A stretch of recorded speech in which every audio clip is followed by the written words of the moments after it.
গণভোটের এটা যদি বাতিল হয়ে যায় সংসদে আলোচনা থেকে, তাহলে কি কি ক্ষতি হবে এই রাষ্ট্রের?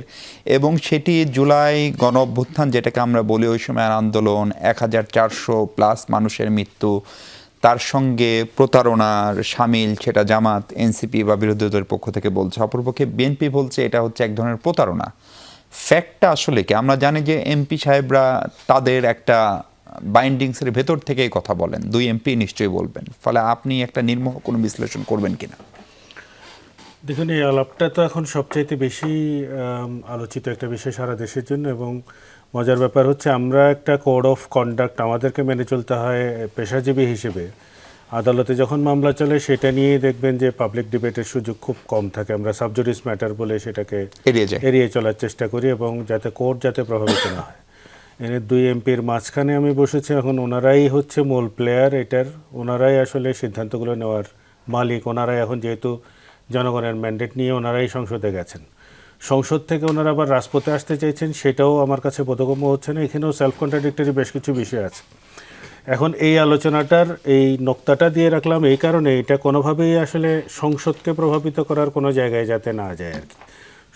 সংসদ তার নিজের নিয়মেই চলবে, এবং ওনারা ওনাদের বিজ্ঞতা প্রাজ্ঞতা দিয়েই ওনাদের সিদ্ধান্তগুলো নেবেন। আমার কাছে যেটা মনে হয়েছে যে আপনার 12 তারিখ পর্যন্ত সময়টা তো আছে এখনো পর্যন্ত। 12 তারিখের মধ্যে যদি এই গণভোট অধ্যাদেশ যদি রেটিফিকেশনটা না হয়, তাহলে তো আপনার সংসদের এই বিষয়টাকে আর পরবর্তীতে তোলার কোনো সুযোগ থাকছে না। 1 মাসের মধ্যে রেটিফিকেশন না হলে অটোমেটিক্যালি বাতিল হচ্ছে, এবং সেটা মুলতবি হয়ে পরবর্তীতে আর আসতে পারবে না। মুলতবি প্রস্তাব তো পরবর্তীতে আবার সংসদে আলোচনার সুযোগ তো থাকে। মুলতবি প্রস্তাবের উপর আলোচনা তো গতকালকেও হয়েছে, এবং আজকেও সেই মুলতবি প্রস্তাব নিয়ে নানান ধরনের বিতর্ক। গতকালকে ওয়ার্কআউট করলেন, আজকে আবার সেটা নিয়ে তো আলাপ আলোচনাও হয়েছে। ফলে সেই সুযোগটা যে একেবারে চলে গেছে সেটাও বলা মুশকিল। সেটা সংসদীয় পদ্ধতির মধ্যেই তারা সেই প্রস্তাবগুলো হয়তো তোলার হয়তো সুযোগ আছে। কিন্তু আমি যে জায়গাটায় বোঝার চেষ্টা করছি যে আইনগতভাবে আপনার গণভোটের অধ্যাদেশ যদি এখন বাতিল হয়ে যায়, তাহলে তার ইম্প্যাক্টটা আসলে কি? গণভোটটা একটা হয়েছে, গণভোটের হওয়ার পেছনে আপনার যে সমস্ত যুক্তিগুলো ছিল সে সময়, এখন বিএনপি এটাকে যদি কৌশল হিসেবে নিয়ে থাকে, যে একটা রাজনৈতিক প্রেক্ষাপট সে সময় বিরাজ করছিল, ইলেকশনের 2 দিন আগ পর্যন্ত হচ্ছে আলাপ আলোচনা ছিল যে আদৌ ইলেকশনটা হচ্ছে কিনা। ফলে এক ধরনের অনিশ্চয়তাটাকে টেনে আসলে অন্তর্বর্তীকালীন সরকারের যে দুর্বলতাগুলো, বা আসলে সরকার পরিচালনার ক্ষেত্রে তারা পারসিস্টেন্টলি যেভাবে ফেলিওর হচ্ছিলেন, সেই জায়গাটা থেকে একটা নির্বাচিত সরকার আসলে প্রত্যেকের কাছেই ধারণা ছিল যে অন্তত জনগণ হাঁপ ছেড়ে বাঁচবে, অনেক কিছু অব্যবস্থাপনা অনিয়ম থেকে হয়তো দেশের মানুষ মুক্তি পাবে। সেটা তো আসলে সত্যিকার অর্থেই তাই তো হচ্ছে। আমাদের জনগণের আশঙ্কা কিন্তু তাই।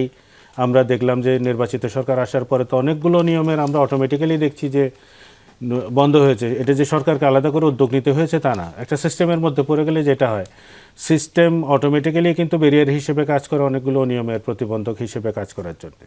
ফলে আপনার একটা কৌশল হিসেবেও যদি বিএনপি রাজি হয়ে থাকে, এবং সাবসিকুয়েন্টলি এখন যে প্রশ্নটা মাননীয় সংসদ সদস্য বললেন, জনাব আতিক মুজাহিদ, যেটা বললেন যে ওনারা প্রথমে এটার কোনো রকমের বিরোধিতা করেননি গণভোটের অধ্যাদেশ নিয়ে, পরবর্তীতে এখন বলছেন যে এটা প্রতারণার সামিল, এবং এর সাথে যেটা হয়েছে গণভোট অধ্যাদেশ এবং আপনার রাষ্ট্রপতির আদেশ দুটো কিন্তু ভিন্ন জায়গা। রাষ্ট্রপতির আদেশটার আমি শুরু থেকেই আসলে বলে আসছি, সেটা হচ্ছে আমার সংবিধান নিয়ে আমার যতটুকু খুব ক্ষুদ্র পড়াশোনা জানাশোনা, সেই আঙ্গিকে আমি যতটুকু বুঝি, এই আদেশ দেওয়ারই আসলে কোনো রকমের এখতিয়ার ছিল না। এটা শুরু থেকেই একটা বেআইনি আদেশ।